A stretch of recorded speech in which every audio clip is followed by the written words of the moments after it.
senatorial seat, and what is the implications within the political landscape of Machakos. And for sure, I'll tell you, Lilian, you and I will agree that yesterday was the deadline for all political parties to submit their names, especially on the independent, and anybody who would want to vie on a position. Yesterday was the, and therefore, I don't know, Mudhama, I mean, to me, I must say that the timing somehow was malicious to the party, because he caught them unawares in a situation where perhaps, I'm not sure, they could not find a suitable replacement with time, although that I might be preempting on what they might be saying, or might be telling the world today.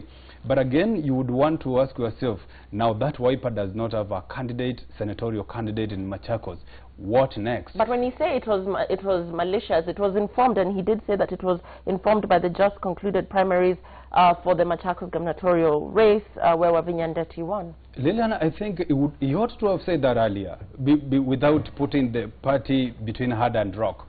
Why did he wait till the last minute so that he could unleash the bombshell? He ought to have given the party enough time at least to look for an alternative candidate. Now that leaves the senatorial candidate on Maendeleo Chap. He's called Carlos Kioko as the runaway candidate in Machakos senatorial seat.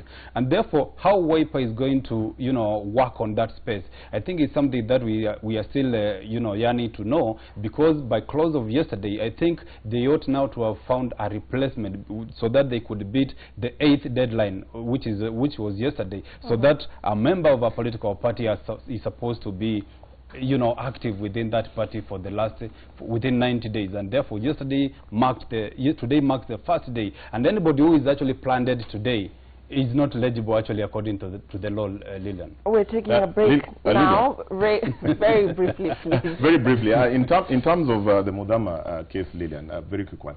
The likes of Michael, I appreciate his brilliant mind, but sometimes we must have the political acumen and praxis that is really as practical as possible.